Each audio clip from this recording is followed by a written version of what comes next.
Praise God. ప్రియమైన దేవుని బిడ్డలారా, ఈ ఉదయకాల సమయంలో ఈ అనుదిన వాగ్దాన కార్యక్రమం ద్వారా ఈ విధముగా మిమ్మల్ని కలుసుకున్నటకు దేవుడు నాకు అనుగ్రహించిన ఈ గొప్ప భాగ్యాన్ని బట్టి దేవాతి దేవునికి ఎంతగానో కృతజ్ఞతాస్తుతులు చెల్లించున్నాను.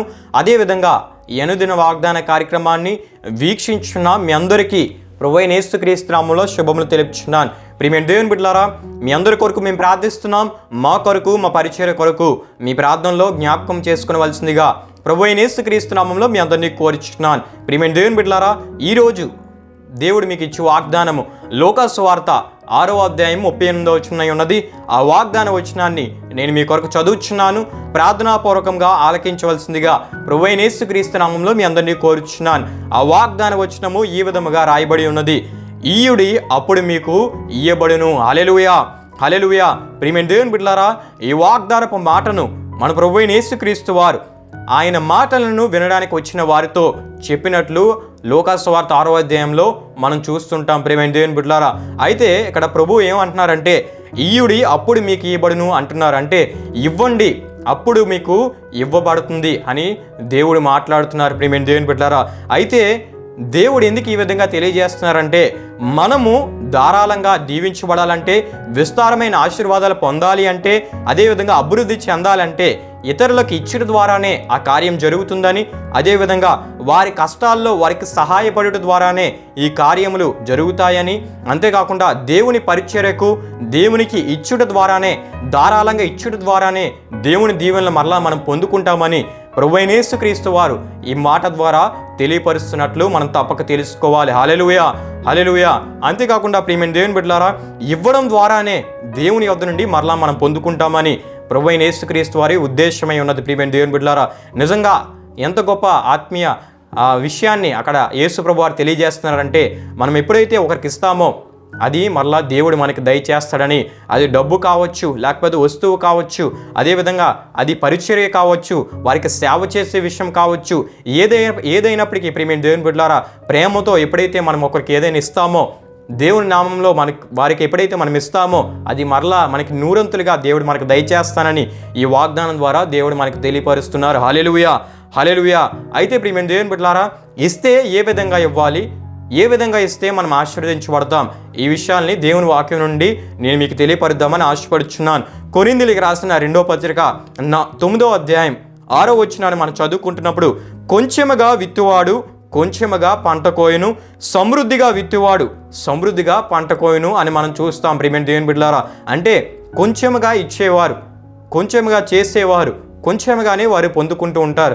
కానీ సమృద్ధిగా ఎప్పుడైతే హృదయపూర్వకంగా ఇస్తూ ఉంటారో వారు మరలా సమృద్ధిగా వారు పొందుకుంటారని దేవుని వాక్యం సెలవిస్తుంది. ప్రియమైన దేవుని బిడ్డలారా, అంతేకాకుండా 7వ వచనాన్ని మనం చదువుకుంటున్నప్పుడు, సనుగు కొనకయు బలవంతముగా కాకయు ప్రతి వాడును తమ హృదయములో నిశ్చయించుకున్న ప్రకారము ఇయ్యవలెను, దేవుడు ఉత్సాహముగా ఇచ్చువాన్ని ప్రేమించును అని మనం చూస్తున్నాం. హల్లెలూయా, హల్లెలూయా.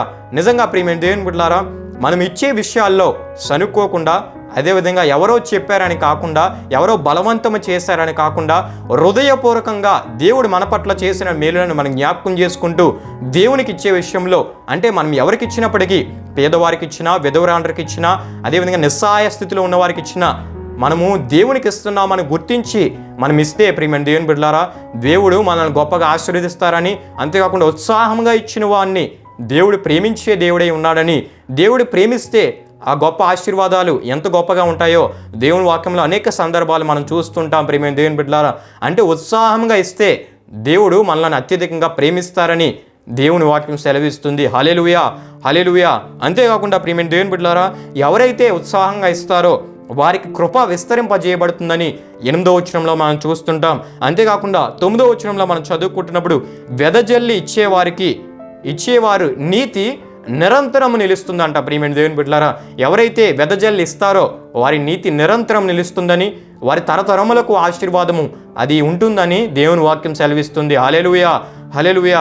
గనుక ప్రియమైన దేవుని బిడ్డలారా, ఇచ్చే విషయాల్లో హృదయపూర్వకంగా ఇవ్వాలని ఈ కొరింథీయులకు రాసిన 2వ పత్రిక 9వ అధ్యాయం 6 నుండి 9 వరకు రాయబడిన వాక్య వచనాలు మనం చదువుతున్నప్పుడు మనకి అర్థమవుతుంది. ప్రియమైన దేవుని బిడ్డలారా, అంతేకాకుండా సామెతల గ్రంథం 11వ అధ్యాయం 24వ వచనాన్ని మనం చదువుకుంటున్నప్పుడు, వెదజల్లి అభివృద్ధి పొందేవారు కలరు, తగిన దానికన్నా తక్కువ ఇచ్చి లేమికి వచ్చేవారు కలరని మనం చూస్తుంటాం.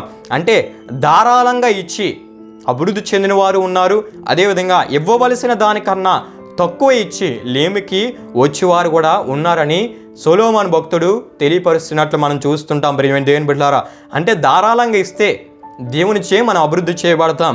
అంతేగాని ఇవ్వవలసిన దానికన్నా తక్కువ ఇస్తే మనము కూడా సమృద్ధిని కోల్పోతాం, దేవుని ఆశీర్వాదాలను కోల్పోతాం, దేవుని కృపను కోల్పోతాం. ఎందుకంటే ప్రియమైన దేవుని బిడ్డలారా, ఇచ్చేవారిని ఆయన ప్రేమించే దేవుడే ఉన్నాడు.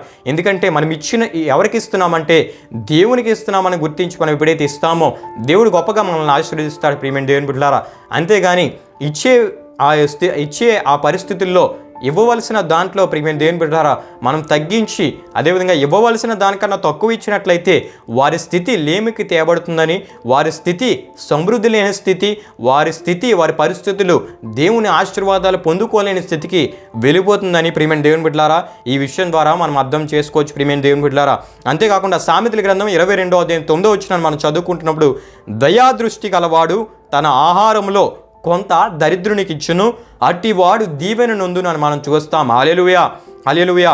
అంటే ప్రియమైన దేవుని బిడ్డలారా, ఎవరైతే దయ కలిగి ఉంటారో దేవుడు నా పట్ల ఎన్నో కార్యాలు చేశాడు, దేవుడు నా పట్ల ఎంతో దయ చూపించి నా జీవితాన్ని ఎంతగానో అభివృద్ధి పరిచాడని దయాదృష్టి కలిగి ఎవరైతే వారి ఆహారంలో కొంచెము దరిద్రునికి ఇస్తారో, అంటే వారికి కలిగి ఉన్న దాంట్లో ఎవరైతే వారి సహాయం చేసే జీవిత విధానాన్ని కలిగి ఉంటారో అట్టి వాడు దీవెన నొందునని దేవుని వాక్యం సెలవిస్తుంది. ప్రియమైన దేవుని బిడ్డలారా, గనుక ఇచ్చే విషయాల్లో వెనుక తీయక మనం ఎప్పుడైతే ఇస్తామో దేవుని ఆశీర్వాదాలు కూడా దానికి తగినట్లుగా దేవుడు సంపూర్ణంగా మనకు దయచేస్తాడు. హల్లెలూయా, హల్లెలూయా.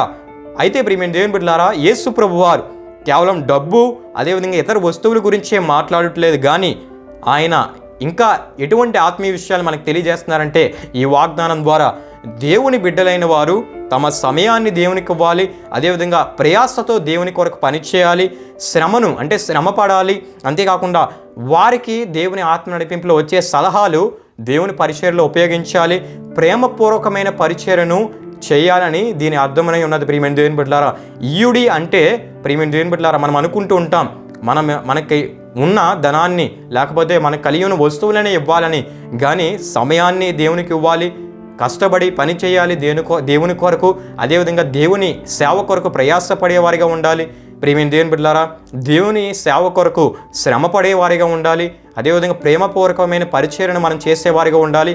ఇవన్నీ మనం ఇవ్వాలని దేవుని వాక్యం సెలవిస్తుంది. ప్రియమైన దేవుని బిడ్డలారా, ఈ విధంగా ఎవరైతే చేస్తారో వారికి సంపూర్ణమైన దీవెనలు దేవుడు దయచేస్తారని ఈ విషయం ద్వారా నేను మీకు తెలియపరుస్తున్నాను. హల్లెలూయా, హల్లెలూయా. ఎవరైతే ఇచ్చే విషయాల్లో ముందుకు వస్తారో, ఇచ్చే విషయాల్లో వెనుక తీయక వారి సమయాన్ని కానీ వారికి ఉన్న దాంట్లో ఇచ్చే విషయాల్లో కావచ్చు, దేని విషయంలో అయినప్పటికీ ఇచ్చే విషయాల్లో ఎవరైతే ముందుకు ఉంటారో, ఇచ్చే విషయాలు ఎవరైతే ముందుకు వస్తారో వారికి దానికి తగిన ఫలము సంపూర్ణంగా పొందుకుంటారని దేవుని వాక్యం సెలవిస్తుంది. ప్రియమైన దేవుని బిడ్డలారా, గనుక ధారాళంగా ఇచ్చేవారిని దేవుడు కూడా ధారాళంగా దీవిస్తాడు. ప్రియమైన దేవుని బిడ్డలారా, గనుక ఇటువంటి ఆత్మీయతను మనం కలిగి ఈయుడి మీకు ఇవ్వబడును అనే వాగ్దాన దీవెనలు మనం పొందుకుందాం. ప్రియమైన దేవుని బిడ్డలారా, అంటే ఇచ్చే విషయాల్లో మనం వెనుక తీయక ఎప్పుడైతే ధారాళంగా ఇస్తామో దేవుడు కూడా సమృద్ధి అయిన దీవెనలు ఇహమందు పరలోకమందు మనకి దయచేసే గొప్ప దేవునిగా ఆయన ఉన్నారు. కనుక ఇట్టి ధన్యతను మన కుటుంబాలు పొందుకుందాం. ప్రభు ఈ వాగ్దానాన్ని మీ పట్ల నెరవేర్చునుగాక, ప్రభు మిమ్మల్ని దీవించునుగాక. ఆమేన్. ప్రియమైన దేవుని బిడ్డలారా, ఈ వాగ్దానాన్ని ముగింపు ప్రార్థన ద్వారా మనం ముగించుకుందాం. ఈ ప్రార్థనలో నాతో పాటు అందరూ కలిసి ఏకీభవించవలసిందిగా ప్రభు అయిన యేసుక్రీస్తు నామంలో మీ అందరినీ కోరుచున్నాను. ప్రార్థన చేసుకుందాం. మహిమ స్వరూపైన మా ప్రభువా, జీవాధిపతి యేసయ్య, నీ ఘనమైన నామమునకు మహిమ ఘనత ప్రభావం చెల్లించున్నాం తండ్రి. నిజంగా దేవా, నీవు ఇచ్చిన వాగ్దానపు మాటలను బట్టి నీకు స్తుతులు చెల్లిస్తున్నాం తండ్రి. ఈయుడి మీకు ఇవ్వబడినని సెలవిచ్చిన రీతిగా దేవా, మాకు కలిగిన దాంట్లో మేము ఎప్పుడైతే నీ మనస్సును బట్టి, నీవు మాలో కలిగి చేసిన మనస్సును బట్టి ఇచ్చేవారిగా మేము ఉంటామో దానికి నూరొంతులుగా సంపూర్ణముగా ఆ దీవెనలను మాకు దయచేస్తానని ఈ వాగ్దానం ద్వారా తెలియపరిచినందుకు నీకే స్తుతులు చెల్లిస్తున్నాం తండ్రి. అయితే మేము ఏమేమి ఇవ్వాలో అవి కూడా తెలియపరిచినందుకు నీకే స్తుతులు చెల్లిస్తున్నాం తండ్రి. కనుక దేవా, నీ కొరకు దేవా ఇచ్చే విషయాల్లో ముందుకు వస్తూ అద్భుతంగా నీ చేత దీవెనలు పొందుకునేవారుగా ఈ వాగ్దానం వీక్షించిన ప్రతి ఒక్కరిని దీవించి నడిపించమని దేవా, ఈ వాగ్దానాన్ని వారి పట్ల నెరవేర్చి మీరు మహిమ పొందుకోమని సమస్త ఘనతా ప్రభావం నీకు ఒక్కడికి మాత్రమే చెల్లిస్తూ యేసు పరిశుద్ధ నామంలో అడిగి వేడుకొనుచున్నాము తండ్రి, ఆమేన్. యేసు రక్తమే జయం, ప్రభేసు రక్తమే జయం, ప్రభేసు రక్తం సంపూర్ణమైనది, అపవాది క్రియలకు అనంత నాశనం కలుగునుగాక, ఆమేన్. ప్రభు మిమ్మల్ని నూరంతులుగా ఆశీర్వదించునుగాక, ఆమేన్.